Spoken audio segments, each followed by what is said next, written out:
Hello everyone, and welcome back to the Scrapyard. I'm your host Nathan Mulepolder, joined here by Taylor. Hi. And Xavier. There's really nothing NBA related I can say at this point. That is fair.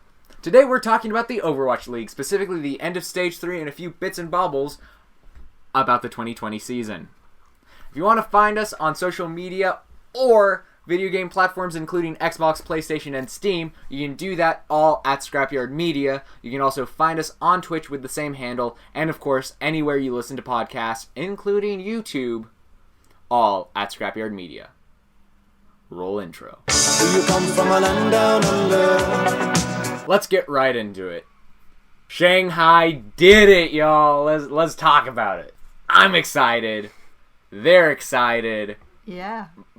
Probably most people are kind of excited. I don't know. I'm slightly less excited just because it's been a few days. Yeah, that's fair. I've had time to sleep. I was trying to make it feel like, maybe we just came off of that talking about this. I've had time to be cynical about all this. There's really nothing. There's really nothing to be cynical about how Shanghai performed. They were absurd. Like, that was the weekend of their lives. Yeah, that was fucking amazing. Yeah, especially when they were against the Titans. Like, we talked about how NYXL throws when it comes to playoffs. Even when I predicted NYXL, I was like, you know what? NYXL is capable of just throwing in. Like, they choke in the playoffs. And yet again, Shanghai ran through New York. But when I was watching the Vancouver game, that was one of the games where I was, like, shocked. Yeah, no. I was straight up surprised that they even dominated Vancouver like that. And I thought it was going to be one of those deals where they have Vancouver kind of off guard a little bit. Mm-hmm. And then Vancouver kind of finds their way. And I just kept telling myself, like, all right, Vancouver's going to figure this out. Oh, they're going to figure this thing out. And then they just never figured it out. Yeah. And, when the Shock dominated the Valiant, which we'll talk about later, and they ended up, facing off, I was like, I think the Shock should win. And I would have predicted the Shock to beat Shanghai. But Shanghai, like, dominated that. And, the Shock kind of scared a little bit with, like, the reverse sweep. Yeah. Which was super impressive because they were on the verge of getting just clean swept. That would have been... But Shanghai never really looked... I don't know, like, going into that last map on Dorado, I didn't worry at all. Like, no, I pretty much figured, like, Shanghai's gonna win this. Yeah, well, my main thing with that was, like, Dorado's a great map for Widow, and DM was dominating that whole game, and it's a great map for Pharah. Pretty much any map that's good for Widow is also going to be pretty good for Pharah. And, like, look at how they played that game. Look at how they played specifically Dorado. Shock was done. Yeah, DM was just sitting in that sniper spot where all the snipers sit and just clicking heads, and then Ding was just on Pharah, like... It's the basic, like, sniper spot. Yeah, they were just chilling. And but no one can challenge him. He is the best Widow in the world. Yeah, he's easily the best Widow in the world right now. Again, as we were saying, when they were going against Titans, it was just one of those things where it's like, oh man, Shanghai can actually, like, this is it. This is, like, kind of like that sign that Vancouver's not super prepared. They're prepared enough, but they're not super prepared.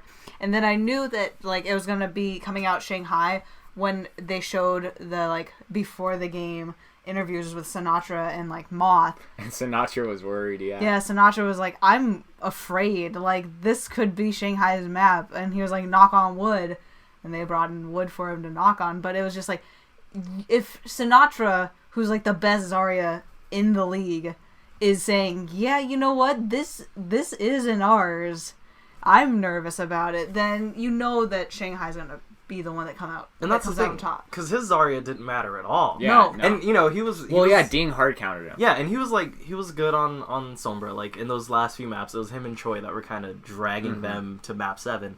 But, like, his Zarya didn't matter, and honestly, Super didn't matter that much, because there was just nothing you could do. Like, Sinatra is not the type of DPS to counter Ding or DM, and they were just incredible. Ding couldn't die. Yeah. He literally couldn't die. They had the entire team, all playoffs, damn near pocketing him. Yeah, no. And he was in positions where it was like, you should be dead right now. And he literally could not die. And then in the sniper battle, in a lot of those moments where they had Rascal on Pharah, Diem was just sniping Rascal out the sky because Rascal is trying to get in this cute little air battle with Ding, and Diem is like, alright, yo, Ding, distract Rascal real quick. I'm gonna pop him and Moth's heads. Yeah. On fucking Oasis when he did that double tap midair. Yes. Oh my god, I was no words. And there was like several times where we were screaming at our screen like, yo, Ding's going to ult. He's coming in with the barrage. Move. Pay attention. And just then it was like a 3K every single time. At least 2 to 3 every single time. Yeah, with him, Ding was like, Diem is Diem. And it's like, what are you going to do? It's just going to happen, like he's the best Widow in the world. But with Ding, it felt like every moment was like, yo, like, you know what he's going to do. Yeah, exactly. And this was one of those deals where it's like a really good player is going to do something, and he's going to do it, but he just does it. One of the things you brought up, like, off the podcast, like, the day after the game, I think, was that they needed a diva to counter Ding, and then I just, like, in my head remembered, like, they had a diva. And every time he'd ult, that diva would get demacked. I don't even know, was it... Troy. It was Troy, yeah. It was Troy, yeah. Troy would just get demacked, yeah. He just get demacked every time. Well, I think I noticed rewatching the match is that Ding was always going for Choi. Yeah. Like, almost every single shot he wasn't going for Sinatra or Super. He was trying to demack Choi. So by the time he got his ult, he could just get all of them. So he just waited for Sinatra's bubble to be done, and then Choi to be out of mech. And even if Choi wasn't out of mech, he would focus him down with the barrage from behind. Yeah, and that's the thing with all these fights. And especially on their attack in Dorado, where it's like, alright, they really only have to get a little bit past point A. There was a sense of inevitability. Yeah. Of like, the second Ding gets a barrage, this game is over. And right when Ding got his barrage, the game was over. And it was just impressive how they were able to set up these barrages because, I mean, we've seen Pharah play in the first season. Yeah. And a little bit this season, and barrages aren't automatic team fight wins. We've seen so many barrages where you'll get one kill and then the Pharah dies. But with Ding, it felt like every single barrage was, you're going to get 3 kills and you're going to win this fight. And there was really nothing that the Titans couldn't do anything about it. New York couldn't do anything about it. The 3 best teams in the league just couldn't stop this one attack that Shanghai was running. Watching Ding play Pharah, like, made me lose every single match from my mind that I've ever seen a Pharah just instantly get shredded as soon as you hear, like, justice, gone. Nope, not if it's Ding. He cannot die. And also with that, and maybe you were just about to say this, but you have to really give a big shout out to Luffy and Koma. Yeah, I was going to say... his support line. There was on Horizon Lunar Colony, like, you could see Koma go in for the body block when everybody turned their attention onto Ding. So it's just like there was multiple times where if you got it from Ding's perspective, you just see Koma drift around, body block in while everybody's like trying to like deal damage, and then whip back around while Koma heals up the Mercy. It was impressive, and you could see how like well the support line was working with the DPS, especially in those moments. Yeah, and Koma had, I mean, he was going for some reses where it's like, what the hell are you doing? Like, he was going into reses in, like, there was one res, I forget which map it was on, but he deadass went right, I'm pretty sure he went, like, right behind Choi's Roadhog to get a res and then yeet it out there. Yeah. And it's like, and Luffy was on his Kareev shit, where he was hitting, like, sleeps from across the map. He was hitting these intense bionades. Like, both of them weren't super loud in their play. Ding and Diem were the ones that were getting all the credit, but Koma and Luffy kind of made that team work. Koma was doing some reses that you saw Neptuno in the first season like do, where it's like everybody's focus is like somewhere else on another like character, and then here comes Koma swooping in and like doing some really like risky reses. There was like one or two, especially on like Nubani, where it was like, whoa, it's like, dude, chill. whoa. he was like in front of the payload, and you can see Super charging from across map, like lined up with him. I'm like, he's not gonna get it off, and then it's like he gets it off just in time for like Ding to hit the Justice from above, and I'm like, Jesus, they looked unstoppable. It was like the first time in a long time that Shanghai looked unstoppable. I mean, let's not forget they had an 0-40 stage, and now they're the champions of a stage. Like, what the hell? And it's it's like a completely different roster. That is fair. But I don't think that should take away from the fact that they're 0-40. It's a historical thing. Because, you go 0-40, and then after that, clearly the management's sitting there like, all right, we need to do something. I hope so. Clearly, like, we need to kind of switch something up. And then so, they get this Kongdu Panthera, like, Korean roster, and just kind of roll with that. But even at the early in the season, it was like, Shanghai's like doing alright. Shanghai all season, and quite frankly, this stage wasn't lighting the world on fire. They barely made it into the playoffs. They got destroyed by the Charge right before this at the Atlanta homestand. Like, Shanghai wasn't setting the world on fire, but I think Shanghai going into the playoffs just kind of figured something out, and just kind of figured out this Pharah Widow thing that nobody was prepared for, and nobody really knew how to counter or had the personnel to counter. Because the Shock, Sinatra, and Rascal's a great DPS, but Sinatra, he doesn't hold a candle to DM and Ding. And you look at, Vancouver, Haxel's great. Yeah. But quite frankly, Haxel hasn't had the time to really hold a candle to DM and Ding.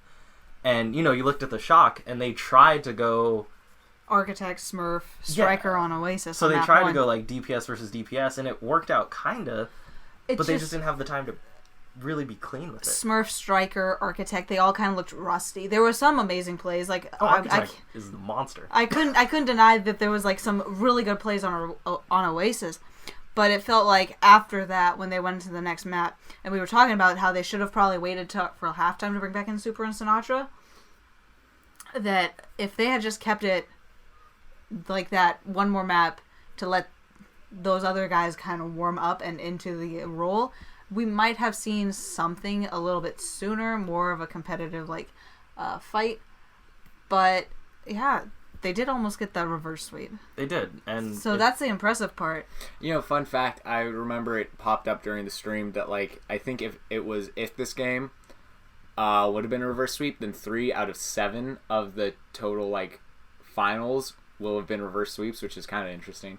Just goes to show how Overwatch League is never really decided until it's decided. Yeah, for sure. Because I don't know, damn, I thought it was over, and then the Shock just found this momentum. Yeah, and you could tell Shanghai was feeling the pressure.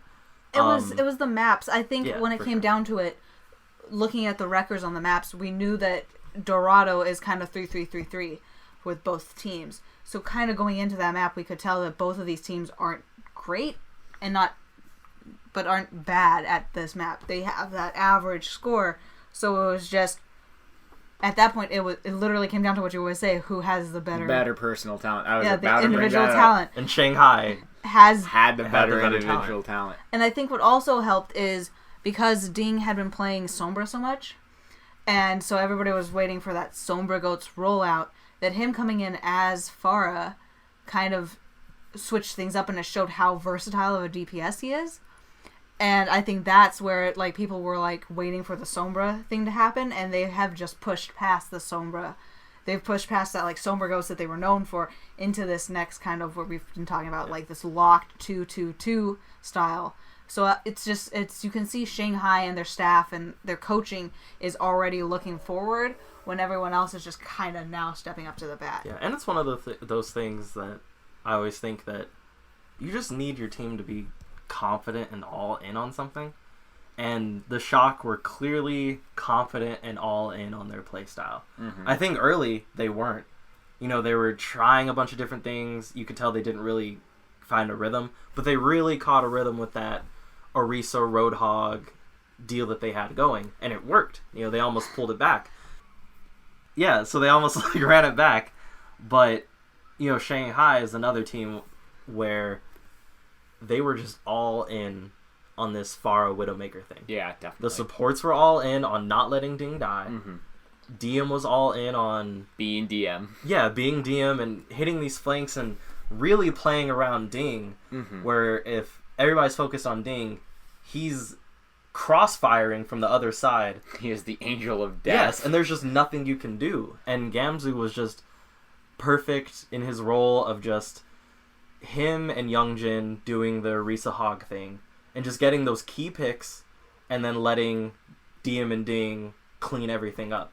But Youngjin and Gamzu should not be forgotten in this because they also were incredible, and they straight up outplayed the Shock Tank. They pushed. They were the ones that I believe it was on Nubani where DM was trying to get around to that nice flank, where you can see that Youngjin and Gamzu were pushing those supports down to the lower ground, where Ding is going to shoot at them, which causes everybody else to go down to the lower ground, which opens everybody up for DM to start pinging heads.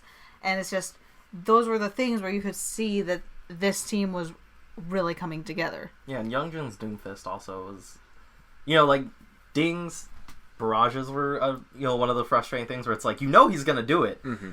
But I think Youngjin's Doomfist was also equally as frustrating to watch, because you're sitting there like, yo, like, so y'all are just going to let him punch you like that? Yeah. Because he was just diving into the heart of the team. Man, but he got like, what, a 4K at one point almost, or 3K? He was a monster. Yeah, he did amazing on Ilios, right? Yeah.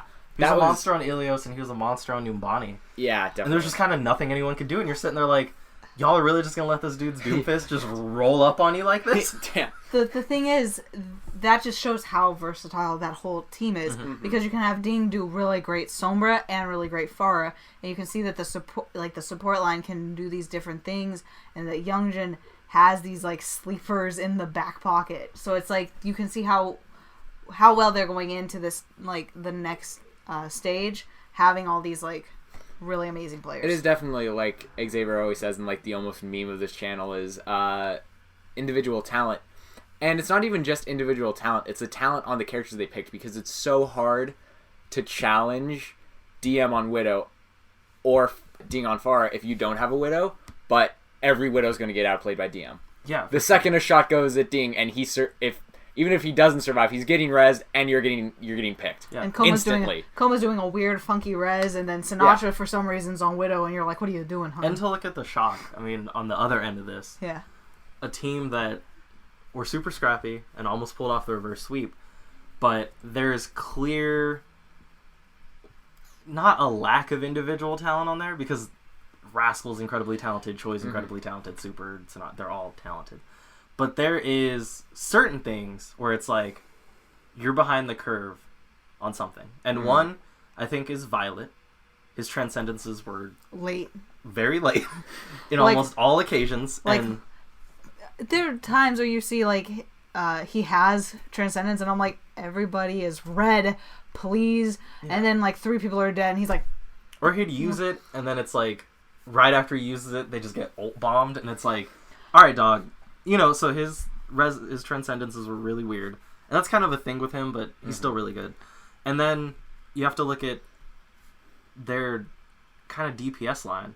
And if this Pharah Widow thing kind of sticks around and becomes like a thing, you really have to look at, Architect needs to be the heart of this team. Yes. Because there was a big issue where, in the...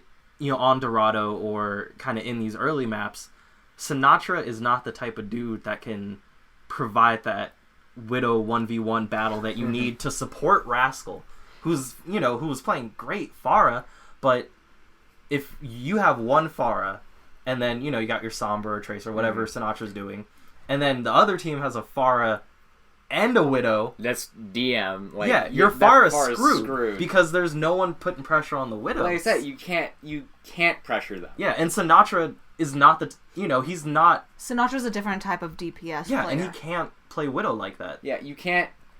It's very hard to pressure, at these levels of play, I should put in, it's very hard to pressure a Widow without another Widow or without another Sniper. And...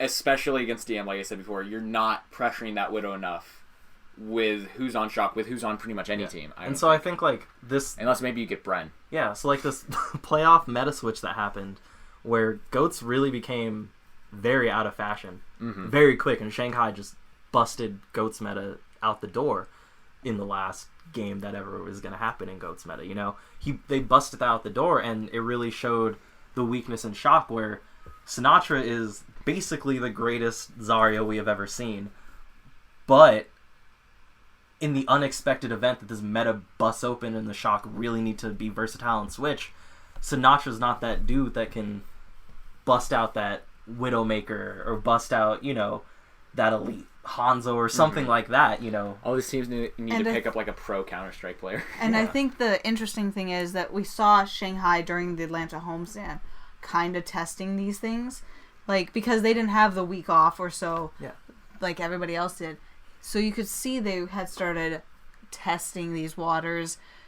So we should have seen it coming into the like finale, but I never would have thought that they would have made it all the way through.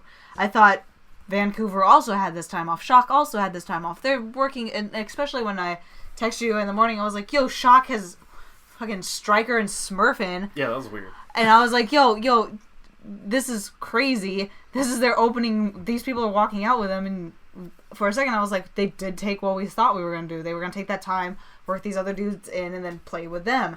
And I feel like they just didn't do it enough. Yeah. Or they didn't let them get back used to being in front long enough. But I mean, also, you just go with what got you there. Yeah. Mm-hmm. And if you lose, oh well. But I think you do stick with what got you there.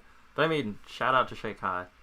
Because, oh my god. And, you know, it's like what we said last week, where I don't think there was a single person that was unhappy to see Shanghai win. Mm-hmm. I don't think there was anybody rooting for the Shock that was like, man. Because Shanghai built that capital up where you're just happy to see them succeed. Yeah. You know, no matter what. I'm sure there was some people, you know, that were like, oh man, but you know, we're the Shock fans. Like, this but and that. I saw some like fan pages that were like, oh, congratulations to Shanghai, and they had to be like, hey, yo, I know that like we're saying congratulations to Shanghai, but we're getting a lot of heat just because we're supporting the winning team. And it's like, you kind of have to support Shanghai. Yeah. Like we said, you kind of have to support Shanghai because they literally, like they said, started from the bottom and now they're here. They're league darlings. Yeah. They're lit. They're on fire. They're Shanghai. They're going Shanghaier. Yeah, that tweet was painful. That tweet. Oh. But another team that improved a lot, but flamed out hard, was the Valiant. Yeah. They did beat the Spark. And I definitely thought, you know, last week when we predicted this, that they would beat the Spark.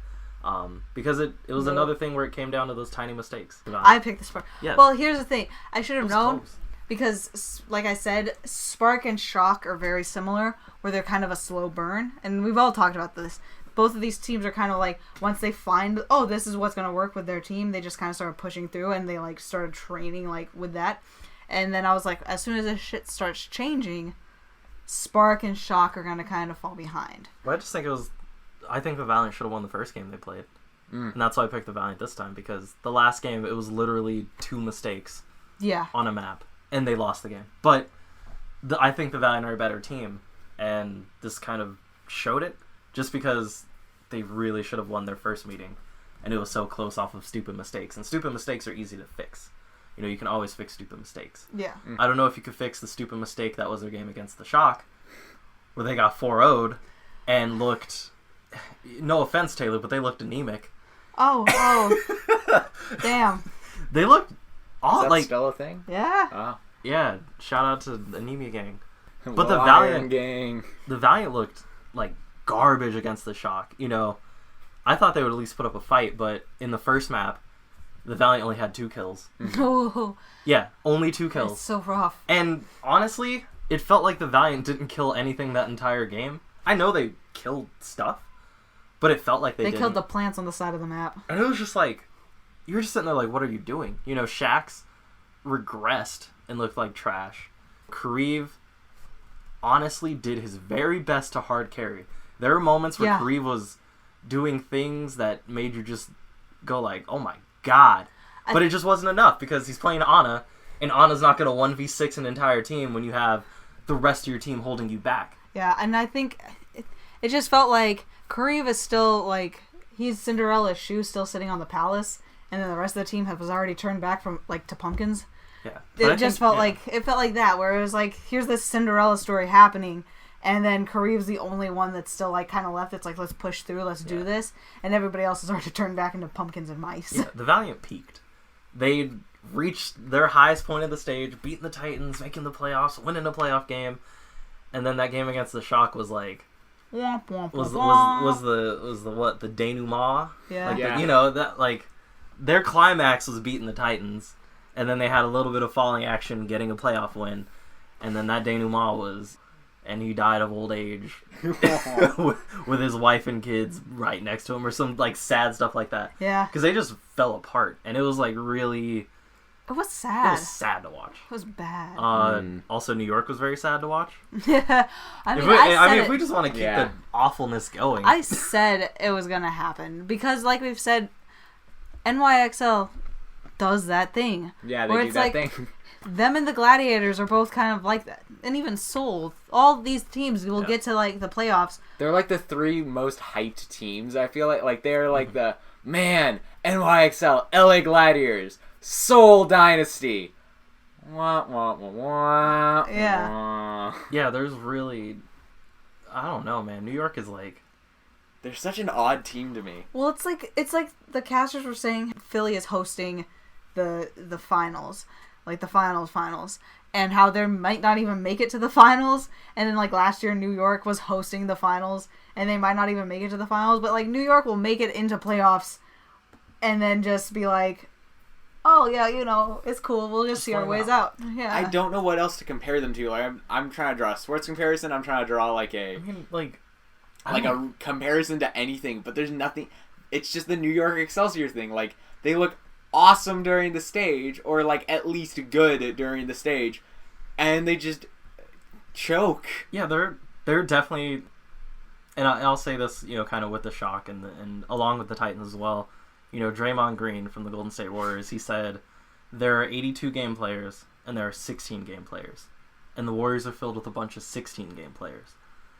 The New York Excelsior are honestly filled with 82 game players, where in the regular season, they've only lost 2 games in the regular season. Yeah. They are genuinely incredible in the regular season. And then in the playoffs, it's just like a team of James Hardens, where they just choke. They just sit around and twiddle their thumb. They don't even it's like they don't even they move with their keyboards, but they don't shoot. Yes, it's inexplicable, and it's so strange. They're just not 16. The Shock are filled with 16 game players. In the playoffs, they come to play. Shanghai is apparently filled with 16 game players because once they get to the playoffs, they're here to play. Same with the Titans. Fuck. Yeah. But you look at the Gladiators, you look at the Excelsior, you sadly look at Seoul Dynasty, and in the playoffs, I don't know what the hell happens. And, they didn't play Sabiel B this game, which was stupid, because Sabiel B was damn near a hard carry for this team in this stage. Through the entire stage, There's him and Mana. And you go away from Sabiel B, that's one of those things where it's clearly you're a talented team, but stick with what got you there. Yeah. Don't try and switch shit up if it's working for you. NYXL does that, Counter-Strike or Rainbow Six, to draw comparisons to the only game I've ever played, where their gameplay could just be this amazing fucking, montage of someone quick-scoping, the whole match, getting an ace, and they don't find the diffuser. Or they don't find the bomb. And they choke because of that. That is how NYXL play. And straight up... It's choices. And straight up, if New York Excelsior don't win a championship this season, the season's a failure. Yeah. The season's I don't care if they finish number 2 in the standings. They could finish number 1 in the standings. If they don't win a championship, this season's a failure, because every single time they got into an important game in the playoffs, they folded. Yeah. They haven't won a stage championship. And if they don't win a real championship, this season needs to be considered a failure by all accounts. Yeah. Yeah. NYXL needs to scramble like an egg before they get folded like an omelet. Yeah. At least with Vancouver, they won a stage playoff. Yeah. And they're clearly good. Yeah, they're clearly great. And, they struggle a little bit, but... It's the change of the meta. I think it's the same with Titans and Shock. It was just them changing, and then they were like, well, if we end up Shock versus Titans, we need to plan for that. Because they probably both these teams probably looked and were like, none of these teams are going to be a problem. Like, Shock probably thought, okay, we're going to be going against Spark. That's going to be not a problem. And even if we go against Valiant, it's not going to be a problem.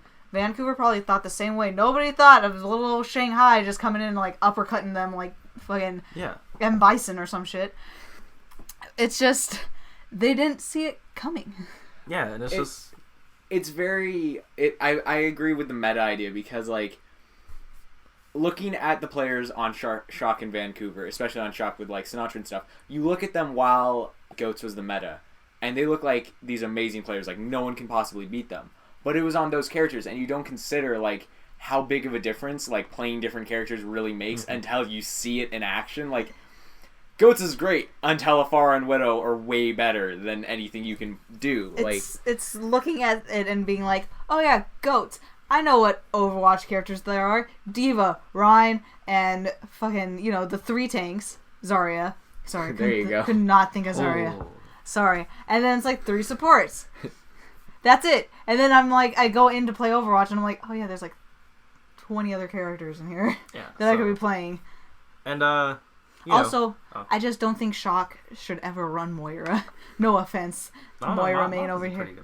Yeah, I'm just saying, every time it seems like a last-minute ditch effort, and I'm like, it's not enough healing coming out. It was a last-minute ditch effort. That Reaper that Sinatra's pulling out, that was like... I looked up and I was like, Reaper? What the hell? You went Reaper against Valiant, and I was like, are you trying to be, like, disrespectful? And then you went Reaper against Shanghai, and I'm like, oh, wait, this is an actual thing? Sinatra's me. He just, when all else fails, go Reaper. Yeah, but I'm pretty sure, like, you know, I think against Shanghai, it was like alright, let's try and get some damage in. But I genuinely believe he was the Reaper against the Valiant was disrespectful. Oh, I saw this thing, San Francisco Shock posted it, and it's like, should Sinatra teabag? And the angel on his shoulder is Moth, and the devil on his shoulder is Super. That's pretty good. And I guess before we move on, we don't really need to spend any time on them. I just want to say shout out to Houston. Oh, you got there. Yeah, you got there, and that matters. It's the Texas teams where we've talked about where they're so inconsistent, but both teams have now made it to at least the stage playoffs. So they're like, it's like they are a force to be reckoned with. You know, they're getting there. There's a few teams that we look at and we're like, oh yeah, you'll never be there, kid. Florida. Yeah, but Houston, I think next stage they're going to be good. Yeah, I think Leakster's going to have some fun actually getting to play Widowmaker. Yeah, that's going to be where it's fun. Yeah, he will be a pretty good Widow. And if all of those crime TV shows have taught me anything, if you have life insurance and a Widow, she did it. Just like this ad will explain to you. And now we're going to talk a little bit about the 2020 season, Xavier. Oh yeah, sweet. He was pumped to talk about this. I am, because this is insane. This is some crazy shit. Apparently, I'm glad we recorded this later in the day. I'm glad we waited a day. Yeah, this news dropped heavy. Yeah. And if we would have, it would have been one of those situations where it's like, oh, we recorded this episode. Yeah, this entire episode is outdated. This would have been just like the fucking, the newsreel thing we did. Exactly. Shout out to Twitter for taking that down. We would have had to make a skit a day later. Yeah, man, only true fans remember that. So, the next season, you know, they're doing home games, and we did like some theories about it earlier in the podcast where we're like, oh wow, this would be cool, here's some issues. Mm-hmm. And it's 2 to 5 per team, right? Yeah. That's what I've been seeing on like all their Instagrams. Some teams have 5, some teams have 2. Yeah, so instead of like, you know, as we were kind of saying that, how the hell are you going to fill time if you have one game? Mm-hmm. You know, they're opting for like a home stand model. Mm-hmm. And so teams will have either minimum of 2 is required. Okay. And a maximum of 5 is if you're feeling baller. Like Dallas's. Yeah. Dallas tweeted out earlier. They were like, thanks to y'all coming to the homestand, we know that we can hold 5 games. Hey, Dallas is feeling baller, but Washington's feeling ballsy with their 5. God damn. If they can fill a 3,000 person stadium 5 times, 15,000 people, assuming it's like different people, obviously there's going to be more than that. If they pull that off, I don't know where all these Washington fans came from. I mean, I like Washington. I mean, I like Sleepy, but I like Washington, but I don't think people like Washington that much. So to set this up, so they're the teams that have committed to holding 5 homestands is the Washington Justice, the Dallas Fuel, and the Guangzhou Charge. And so kind of what this means is these are going to be homestand weekends proper. Mm-hmm. And so it's going to be, you're going to have your whole division with you, and we'll talk about the divisions in a bit, compete a lot, and then, kind of move on to another homestand area. You might have visiting teams come through. It's, it's all in flux. They don't know the exact schedule. But Washington will hold 5, and they're holding theirs in one of the arenas is where the WNBA plays. Mm-hmm. Okay. And it's like Nathan said, it's huge. It's like an actual factual arena. Mm-hmm. And that bitch huge. Yeah, and so you're sitting there wondering, all right, I guess Washington knows that they have a lot of fans. They might have a really big fan base. Dallas, Allen Event Center, Dallas is going to have people come through. Yeah, it's regardless. Texas. And even if it's not Dallas fans completely, there's Houston fans that are going to show up because you'll know they'll have a Houston. They'll be able to do like the LA Cup or the California Cup. Well, they'll be like it's the Texas, Texas Toe Down or something. Yeah, and then Guangzhou Charge are going to have 5, but they have a huge fan base. Yeah, I don't know anything about China, but everybody that knows something says Guangzhou has a gigantic fan base. Well, I think I've seen pictures of their their watch parties where it's held in like mall centers where they have big projection screens and stuff. So they get a big crowd coming in to watch their team. And I'm sure they're bankrolled by somebody crazy. So, it'll be no issue. And then there are already teams that have kind of come out and said we're holding 2 homestands. And those teams are the New York Excelsior, the Toronto Defiant, the San Francisco Shock, and the Vancouver Titans. I like to think that for some of these teams, it's just that they don't want to get more than 5 because maybe they don't have a big enough center yet. Or you just don't know. You don't have the data. I think maybe Washington, Dallas, Guangzhou, they have the data that they can pull it off. And this is very much like let's wait and see. And, maybe other teams in their division have 5 homestands, so it's like, all right, can you really have 2 teams in one division have 5 homestands? Like, logistically, that might not work. But we do know that the Titans are going to be holding theirs in one of the big arenas in Vancouver, where like actual sports teams play. So it's like an actual sized arena. The Shock, who knows where they're going to play? I still think it's going to be Oracle. Yeah, I can see. If you're only having 2, you can do it at Oracle. If it's not Oracle, there's plenty of places like concert, like small venue concert places, like the Masonic, the SAP Center in San Jose. Mm-hmm. You could easily do that, no problem. Yeah. You can do one in Oracle, one in SAP Center. There's the Cow Palace. I don't know if you could do it in there. You could get weird. Yeah, they could get weird like that. I mean, that's where they do the Dickens Fair, so why not? Screw it. Like you could do like a weird like cosplay event. I don't know. Like there's just things you can do. And then New York. I'm sure New York is just really trying to figure out where the hell they're going to do it. It's not like they're going to hold it in Madison Square Garden. You know what I mean? Could you imagine NYXL taking out Madison Square Garden? But I think they could do Barclays, where they did the grand finals and kind of pull that off. And then Toronto, I don't know. Because Toronto's arenas, like they're like actual, like where the Raptors play, it's gigantic. Yeah. And I don't know if you can really pull that off. I know they have a lot of smaller venues usually for like concerts and stuff, so I assume they're going to use something like that. Or the Maple Leafs play. Yeah. Oh, that's possible. Hockey arenas are fairly small. Yeah. I feel like, I feel like Toronto Defiant on the ice. I feel like some of these teams, it's just like, they don't want to invest so much into trying to get a big place when they can just play it safe and get like 2 games in.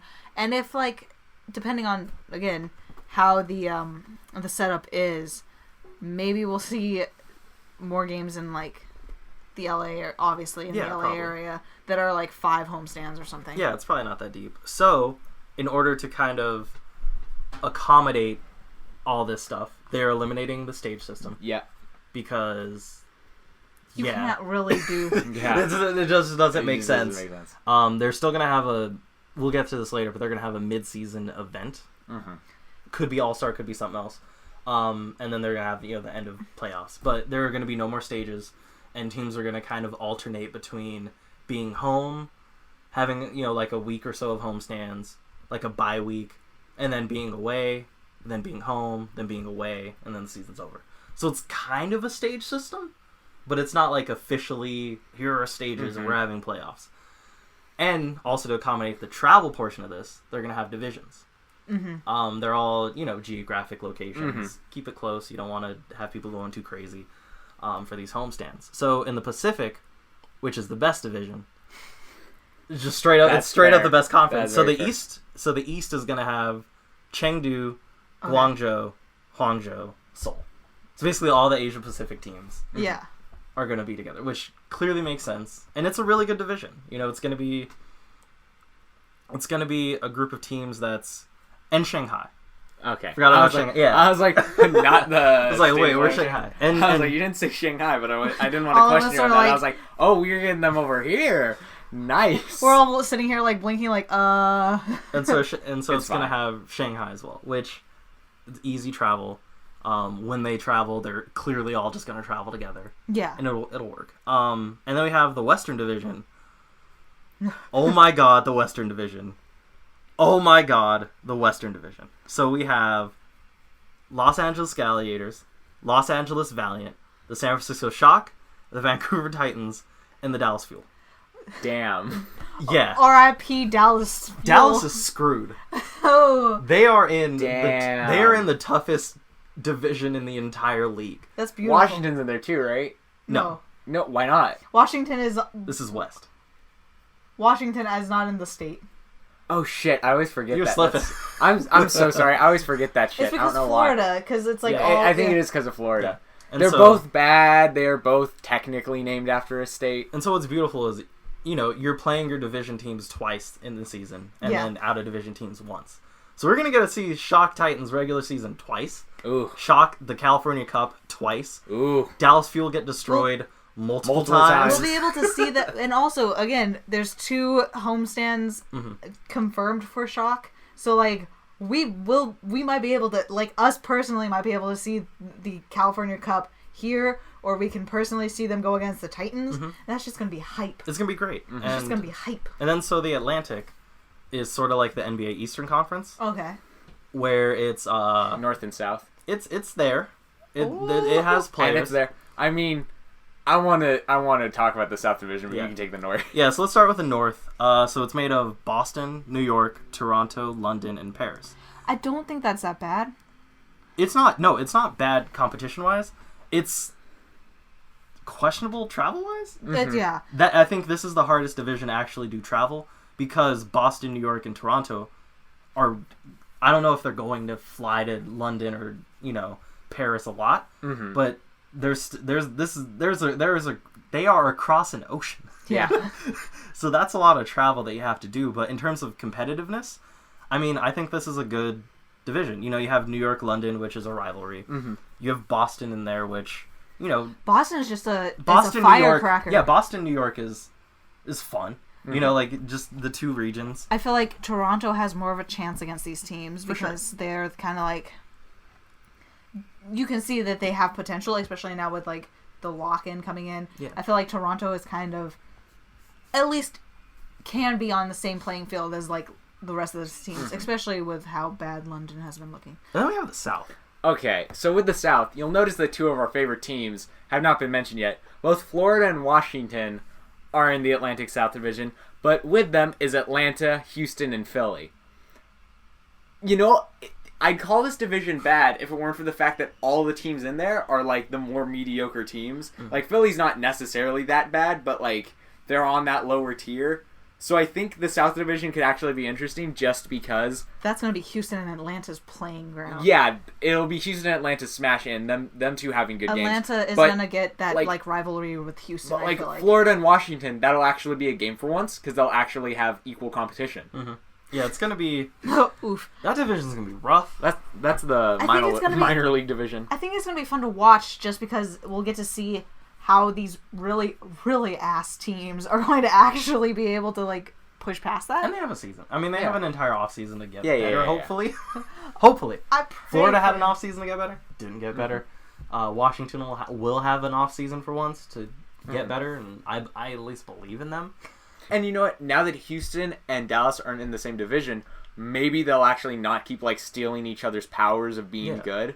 Like, they'll just both become consistent. And it makes the Houston-Dallas thing more special. Yeah. Because it's once. You are going to see Houston-Dallas once. And they are going to milk the hell out of that game. Oh, it's gonna Or be they'll be fun. dumb like we've said they've been done before with picking things, and they'll be like, Guangzhou versus Shock. Like, oh my god, the best game of the century. The game of the week, yeah. So that's kind of the gist of it. And now there was a leak on, let me double check, on upcomer.com. And it was a Blizzard conference, kind of talking to team representatives, hearing their concerns. And here are some of the concerns, and it's interesting because these are straight up a lot of the concerns that we thought about earlier in the podcast, just kind of the logistics of all this. Yeah, especially with so many teams being overseas and how they're going to break up the And teams. so one of the things was the All-Star break. And so this year, a lot of players complained about the All-Star break, and next season, they're definitely looking at why the hell are we even going to do this? Because you're giving up a part of your break, and everybody else is getting a break that isn't All-Star. And so they levied concerns of lack of compensation and not getting fairly compensated for this time you're doing. And that's genuinely true, because it's kind of the same thing in the NBA where players don't like the All-Star game. Yeah. They like it because of the exposure, because of what, kind of what it represents to be an All-Star. But I genuinely believe if you asked every NBA player right now, hey, would you rather play in the All-Star game, or would you like your full break, like a full 2-week break for you? They would say a full 2-week break. Yeah. I just feel like, again, this year with the All-Star thing, they let, fans vote on what was going to happen in it, and I feel like it wasn't, fun. It's just, there were certain things where I was like, okay, this is fun. I enjoy seeing the casters playing against each other. I like to see that, familiar hostility that's kind of going in between all the, both sides. But, again, I just feel like there was so many of the games that we were, watching that I was like, this isn't good. It's not fun. It's not interesting. So, I mean, the All-Stars would be better. I get that it's kind of a weird position, but if you moved it to the end, because there's so much time in between Overwatch seasons, if you moved All-Stars to the end and compensated the players fairly, it would be a lot less of a problem, and there'd be a lot less of a burnout issue. You could do an NBA Pro Bowl situation. And so what the NBA Pro Bowl does is, so the NBA, or the NFL Pro Bowl, I was like, something sounds wait a wrong about that, but I like it. So I like where you're going with this. The NBA does it Yeah. straight up in the middle of the season. It's like the mid-season break. It marks the road to the playoffs. And players kind of hate it. But the NFL does it at the end, correct? Yeah, so the NFL does it. They used to... keep in mind, I don't watch a lot of NFL anymore. You haven't watched any football in at least 2 years. But I know how the damn thing works. And so they used to do it, I believe, after the Super Bowl. And no one gave a damn because it's after the Super Bowl. Why are you... But now they do it, right before. Yeah, they do it, in that middle week between, the Hall of Fame and regular plain old football. And it works. It doesn't work in the sense of the Pro Bowl is just boring football because football's an inherently dangerous sport and players aren't trying to injure themselves. Yeah. But it could work in Overwatch where... Definitely. We're going to have... There's no consequences. Yeah, we'll have a month break between the grand finals and the end of stage 4. So... you exclude players that are playing the grand finals. They don't participate in All-Star. They can be named All-Stars. So you exclude the grand finals. And then maybe 2 weeks after the end of the season, but 3 weeks before the grand finals, you have your big All-Star weekend, have everybody invited, do it big, make a really big push for the grand finals are coming up, make it big, and then you have the grand finals, and then you're done. And you don't have to worry about this mid-season, I'm really tired, I've been burnt out, I've traveled across the damn Atlantic Ocean 3 times, and I just want a break, but now I have to go to freaking LA to play these All-Star games that are meaningless, that I'm not getting paid more for. I think if they just opened up the pocketbook and been like, yo, you're getting double time for this. Yeah. Players will do it. You just have to open up that checkbook. Unionize gamers.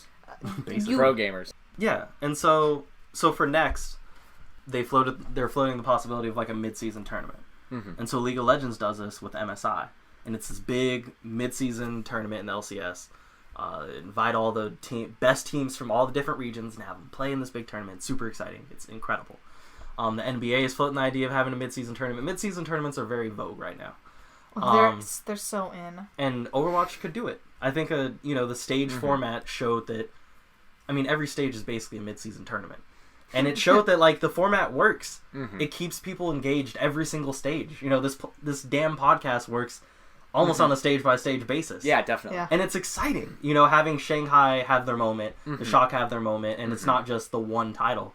So you should do a mid-season tournament, and it could replace All-Star. Yeah. That's fair. I don't think anyone's going to hurt about it. I think what would especially if they still have those. I'm sorry for cutting you off, but especially if they have those like fun little moments with the casters and stuff, and still do weird stuff like that when they want to. And an idea that floated through my head when you were talking about the like Pro Bowl idea is if you're having that right before grand finals, you know you can do it all those commercial breaks where you don't do anything. Show highlights of the teams in the grand finals, like hype it up as much as you can. It's like a go ahead, Taylor. Show. Yeah, I think it would be fun to do the mid-season tournament if it's like the best of the Pacific East and West like divisions, and then the best of the the Atlantic North and whatever. Yes. You know, that shit. All the divisions. All the divisions. Like if it's like the best of the best from or if they do like tournament style where it's like those teams, the winner goes down, moving into like who goes against who on both sides, and then we don't have to see like it come out to Shock versus Vancouver again for like who knows how many times. Like you can exclude the top teams, and you could be like, yo, if you're a bottom tier team, this is the mid-season invitational to get you a playoff spot or get you, you know, like how they do stages. You get $1 million if you win this tournament, and $1 million goes a long way to a franchise. And so it's like you get $1 million, or each player divides this amount of money. Like you can incentivize it and make it seem important. Give it a title like, oh, we won the midseason, and you know it means something. Yeah. And so another concern that a lot of players issued was visa issues and travel complications. Yeah, which is clear.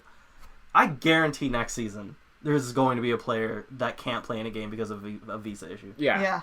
It's going to happen. Yeah, definitely. I mean, with the amount of travel and the amount of different countries involved, it's bound to happen. It'll be rough. So there are going to be players.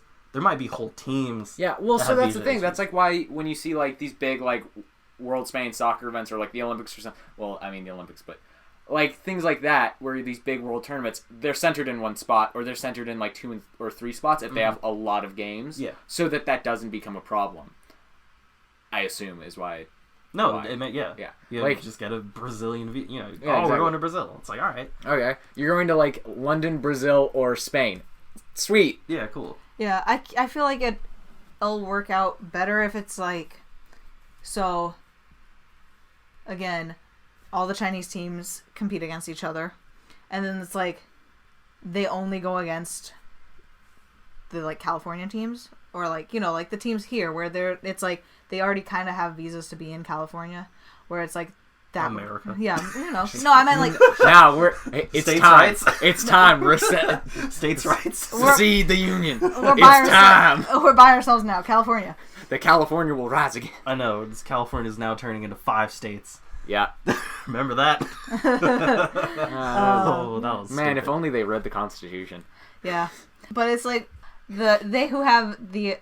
It just would be easier for them to come to California instead of trying to travel all the way from like Guangzhou to London for that kind of competition. It's easier for London to fly to like Texas, and maybe if Dallas is having their like if it's a Dallas homestand, get London to go against like Shanghai there. That's probably how they'll do it. Instead of flying them all the way from Shanghai to London, it would be easier to come in this way. I think it's just an issue of getting players the visas. Like your starting 6 will have visas, but then there's the issue of like your bench. Mid-season signings, like there are going to be players that are just lost in the shuffle. Yeah, and on top of that, like you need your bench and stuff because travel, like people get sick. Yeah, you're all the going time to be like that's like it's gonna happen. This will show up more with how we were talking about bench players and how it's like how upset bench players are that they don't get practice time and how it's just like you know that they're not getting the practice time that they deserve. So now it's going to be like you're gonna need to compensate for bigger housing so that everybody can practice together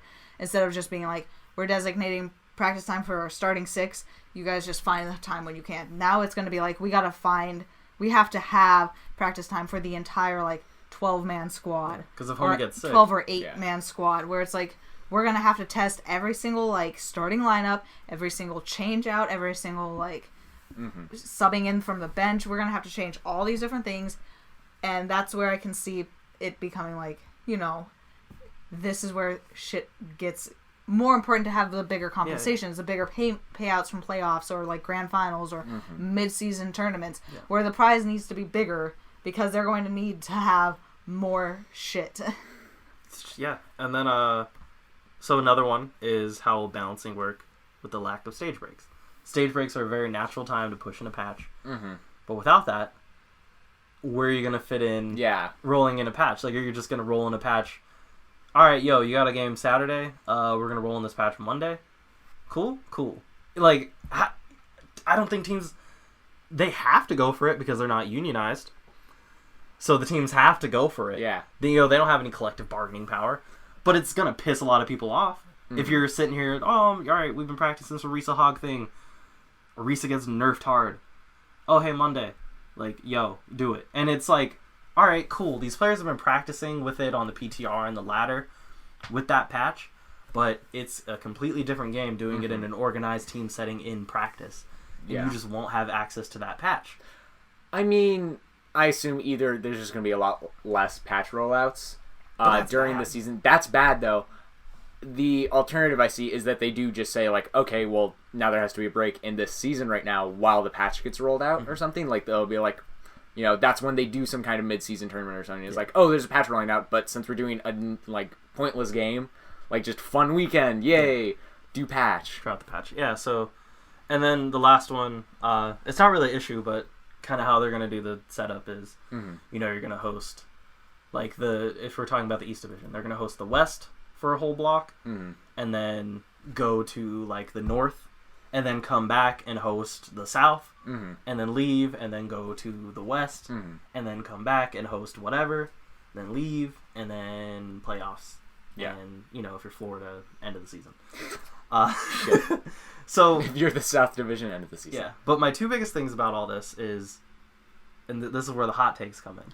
And I don't even think these are hot takes. I think these are genuine. These hot takes are lukewarm at best. These are just genuine truths of life. One is players need to unionize. Yeah. Or form an association because, as I have said before, they're being expected to travel, put in all this extra work, and who knows if they're getting paid anymore. There are a lot of contracts that are up. I think everybody signed 2-year contracts with an option. I hope every player, if it's a player option, I hope they all opt out of their contract and demand significantly more money.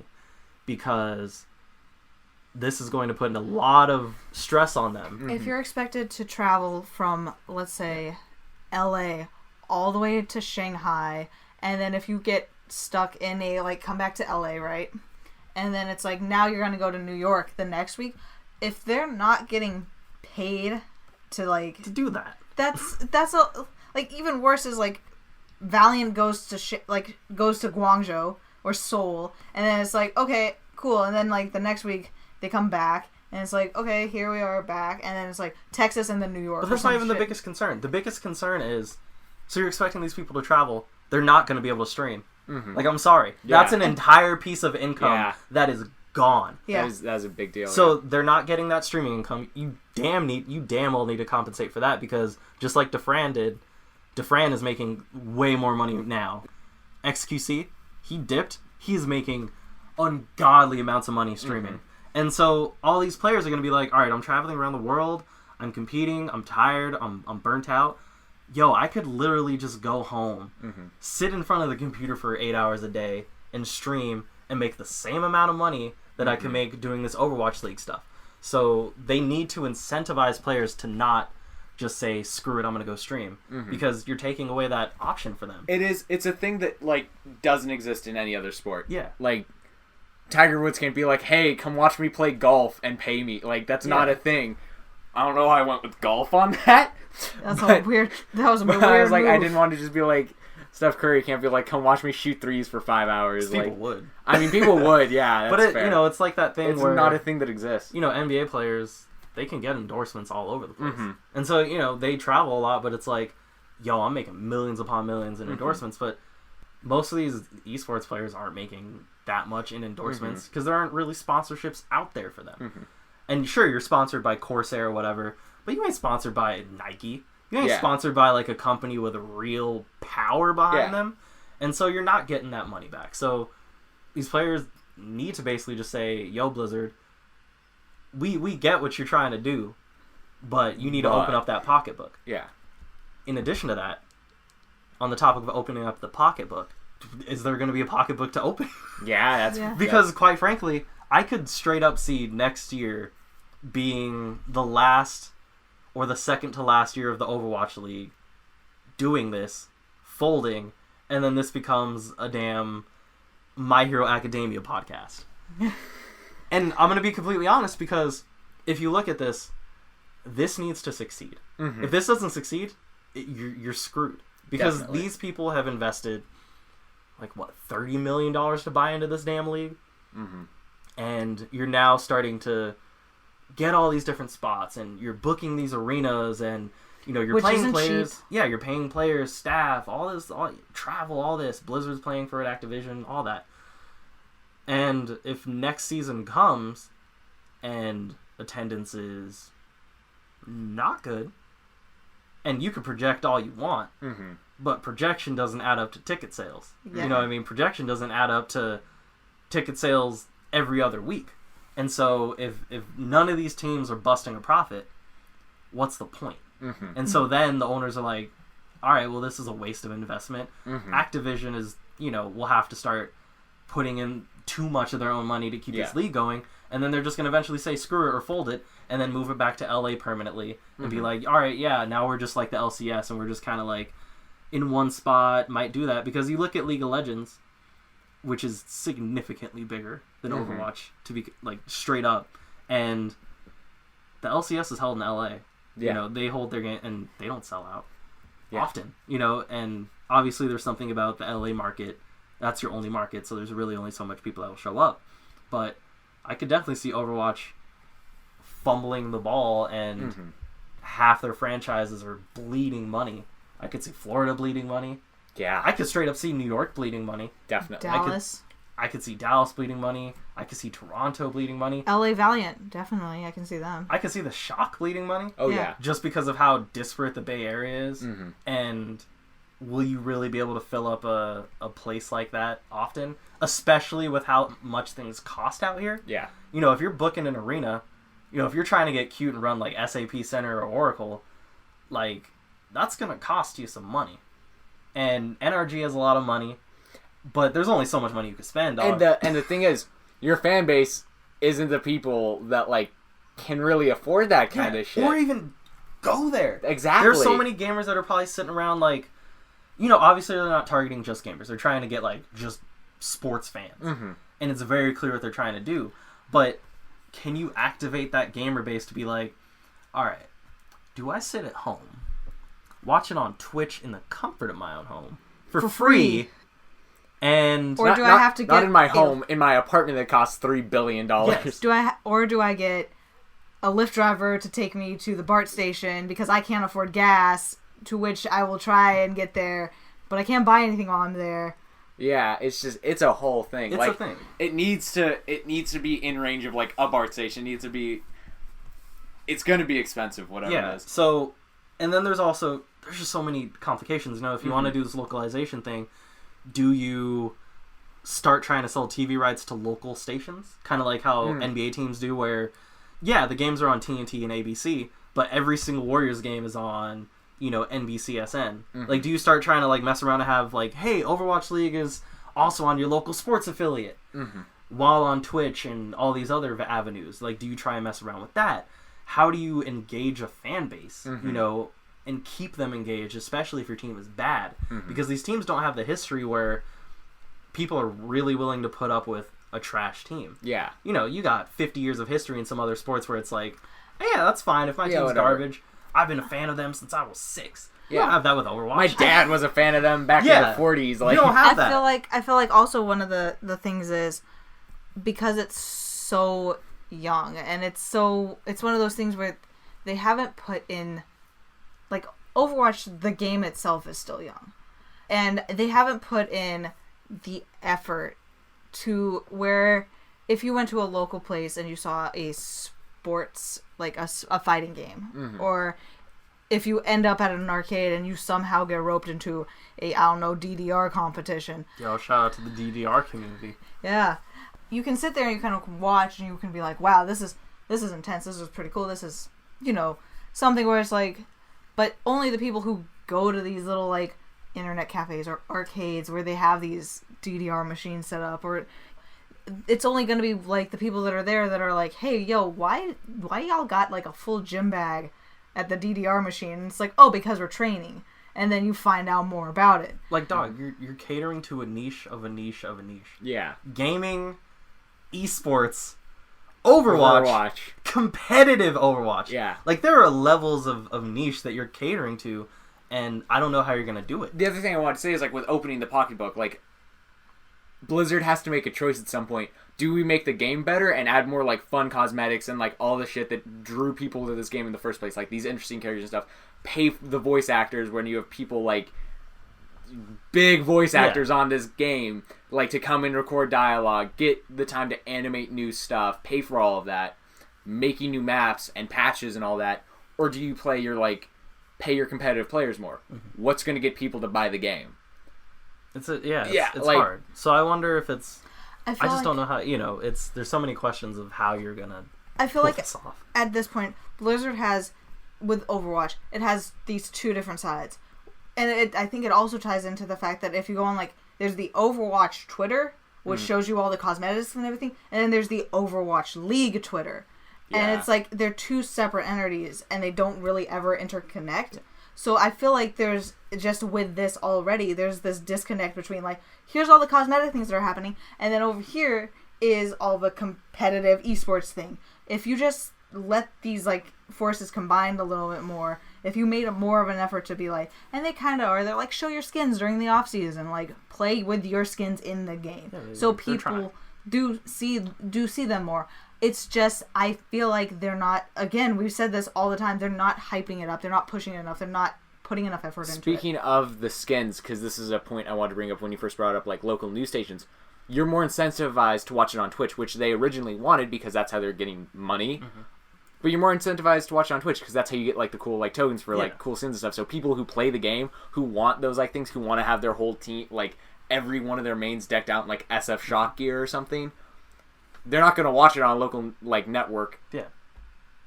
If they don't have the devices to be watching it on a local network and Twitch on, like... They're just not going to do it. There's no point. And I feel like also, if you're going to do these, like, skins in the games, they should, in each off-season, do the thing like when they first rolled out Overwatch League, where they give you 100 free tokens, let you go buy some skins. Like, it's like, or like for, 2 or 3 days, like 1 weekend of the off season, because usually an off season is like a week or two. 1 weekend, like the weekends of the off season, just be like, hey, the Overwatch League skins are free. Support your team. Show them off in the game. And you need to be pushing that a lot more. Like, put them in loot boxes or something for a while during the off-season or something. Or, like, during All-Stars, it's like, ooh, special event. You get, like, 1 free loot box like they do with any of their other events. In the anniversary event. And they only come with, like, Overwatch League skins or, like, Overwatch League-related stuff. Because, like, the cosmetics are kind of almost a problem at this point. Like I said with the tokens, like, they've incentivized people not to watch it on these other networks. And if on a local network, if something isn't performing, there's no reason for you to air it. Like, if you have it on ABC... and it's not getting ratings, it's gone. Yeah, like, what's the point? There's also this thing where last stage where we were watching it on TV. We actually had it on the TV channel to show, like, our grandparents that, hey, this is like something this is what we're into. We'll show you it. But, like, literally after the halftime, they had run out of their airtime. They didn't buy enough airtime. It went to a sports broadcast, and I was like, that's where the problem is. It's the timing. The only reason to watch it on, like, a TV station rather than watching it on the stream is that, like, if your internet's shitty is Comcast, your internet goes out and you're, like, just buffering the whole game and you're like, oh shit, Kareev did what? Oh, the game's over. Yeah. So players definitely need to unite, and like, just straight up they do. Yeah. And I'm sorry, I just thought 1 second Kareev sleeping someone, the next second Bren's coming out in Widowmaker. Like, you don't know what's going on. Oh, it's bad. And there's one more thing before we end this is players need to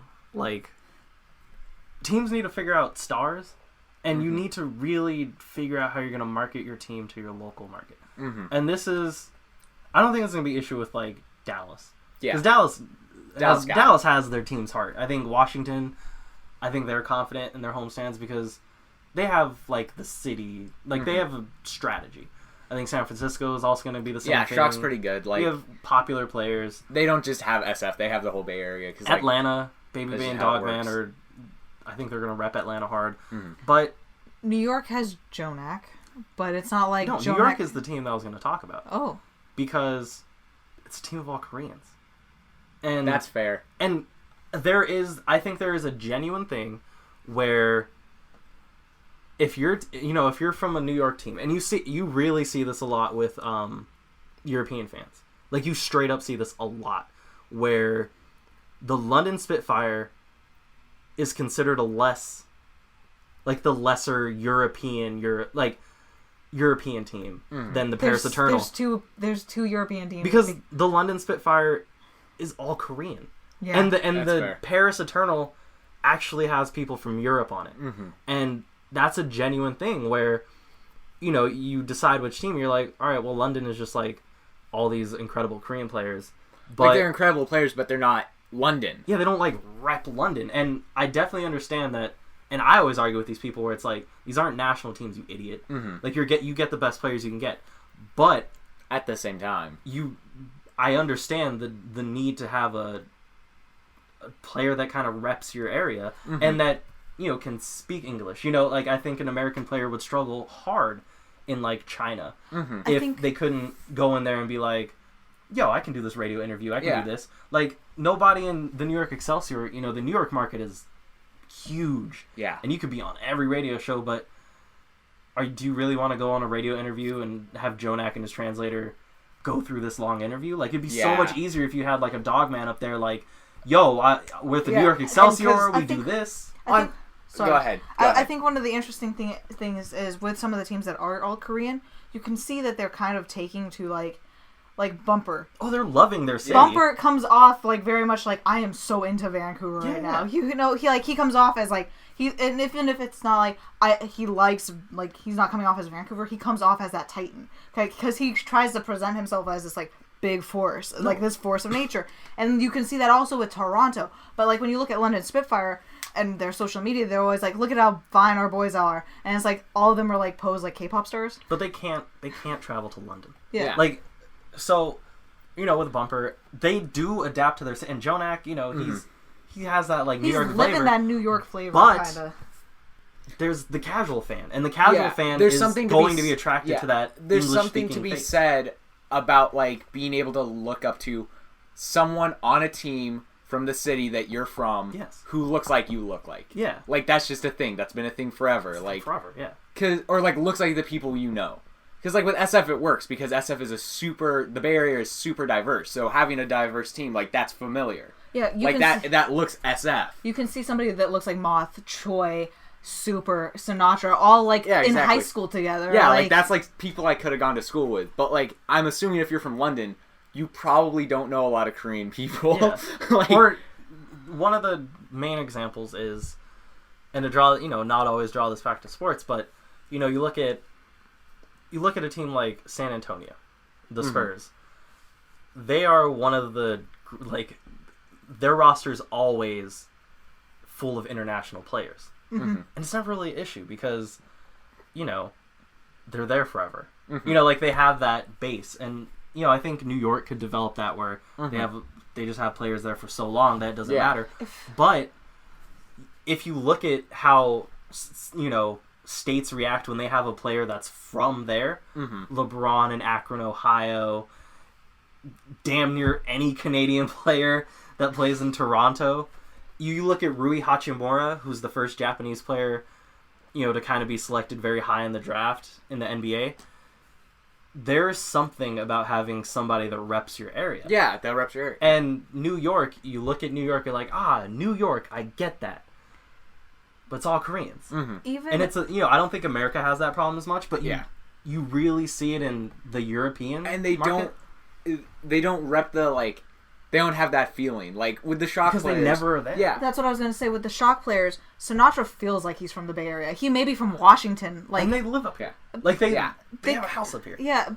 Even, like, Sinatra feels like a Bay Area kid. Like, Moth feels like that awkward Bay Area kind of kid. They all feel Bay Area. Yeah. They all feel very, like they all feel, like, Bay Area based. Even if none of them came from here, they have at least, like, come together and they've spent time in the Bay Area where they're like, I know what the vibe of this area is. And that's Dallas and Atlanta. Yeah. They have that same vibe yeah. where they're adopting the city, but London has never had the chance to go to London. That's the thing I want to ask about. Like, I want people, like, commenting, hit us up on Twitter or something, like, if you're from another city or from another, like, country that has, like, an Overwatch team, do your players, or, like, does their, at least social media, like, make you feel like that? Because whenever I see Shock post something, most of the time I'm like, hey, I get that. Like, it's a funny joke. Like, they made the joke about the earthquake, and I was like, hey. And I think one of the things that also helps is that they have people who do run their, like, accounts like that are from the Bay Area. Yeah. So it helps that, like, there's people out there that are literally from the Bay Area, so they get, oh, this is how this vibe is, and they can help the, like, team be like, oh, hey, when you go to, like, San Francisco, you call it the city. You don't call it Frisco. You don't call it San Fran. You don't call it any of this. It's the city. Like, yeah, and you're never gonna fucking Bren. Anyways. Yeah, Bren. So, kind of with that, you just need to know that casual fans are going to look for a player from their area. So that if that means London has to spend literally the entire offseason in London getting acclimated to the city, doing all these events, meet and greets, and make it London, then you need to do that. Yeah. If you need to, if Toronto needs to bring out the entire, Titans roster and have them go chill out in Vancouver for a while, or if Toronto needs to bring out the Defiant, have them go chill out in Toronto and go to Raptors games and be a part of the community, you need to do that because... What I was going to say is with that, to be fair, with this new, like, homestand model, they kind of have to, because, like, well, they have to out of necessity for, otherwise this homestand model will fail. Yeah. But also they have to because, like, you can't have a bunch of Korean players that were live in LA, and then play in London for most of or, like, play in Europe, play on that side of the country. They're going to need to move housing to either in Europe or on the East Coast of America. Like, they can't still have them housed in LA. Yeah. So that's just a bad idea. And I think there's certain teams that you see where it's like, hey, we're going to be, like... They'll announce their meet and greets, and there's some teams where it's like if you do watch parties, there's like maybe a few benched players that are kind of like hanging out back like in season 1. They're just kind of around. They're like, hey, I'm here to meet the fans, blah blah blah. But like Shock did the meet and greet with the entire crew. Yeah, Dallas does. They do have the advantage of like being in California. Yeah, but true. Dallas had meet and greets go on the week leading up. Like when they went to Dallas and Houston went to Dallas, they took the time to have one of the days that they were there just to be like, hey, we're going to do this meet and greet before we like start practicing with the whole team. And kind of they went and got food from the area. They went and like experienced like the cultures of this area. Yeah. And you have to be able to be like, you have to take these players, and you can't just be like, oh yeah, here's the whole Korean team from London Spitfire. They know French fries, not chips. Like, you know what I mean? Yeah. It's like that. It's like you have to understand like the difference between England and like the Paris teams. There's people that literally live in France on the Paris team. And so, to kind of cap this off, to keep in mind, this literally isn't the biggest issue at all. Like, yeah, no, this is not at all. This is a very tiny issue, but it is a thing that you need to consider. Yeah. And so definitely teams need to consider that. And even with Shanghai, when they won, people were talking about, well, you ditched your Chinese roster and bought a bunch of Korean players. And wow, you did good.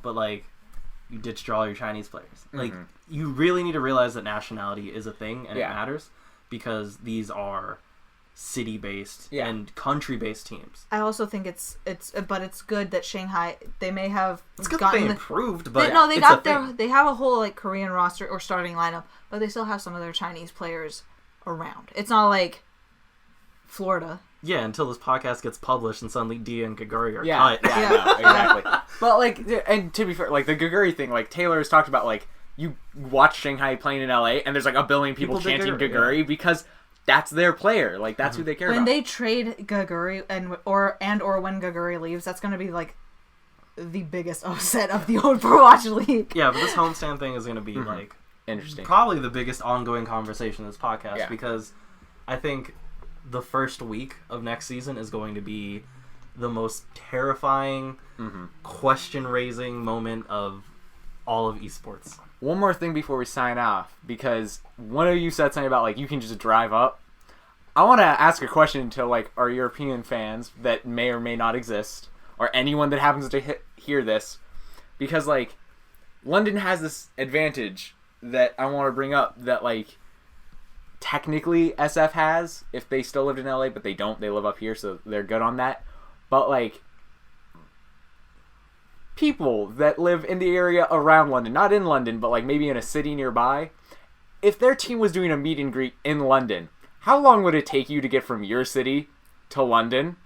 Just hit us up on Twitter and say that, because like, how long does it take to get to SF from where we are, which is a very short distance It takes a hot minute. It takes a long time. Like, that's a good question. 7 hours at least. Yeah, no, not 7, but it takes a long time. Getting to LA, that's ridiculous. That's a whole day. That's your whole day gone. It's an ordeal. Yeah. You got to go a day early if you're coming from SF. That's a good question. But like, I feel like they have an advantage in that. Like, a lot of places, England doesn't understand how shitty it is to drive around in America. Yeah.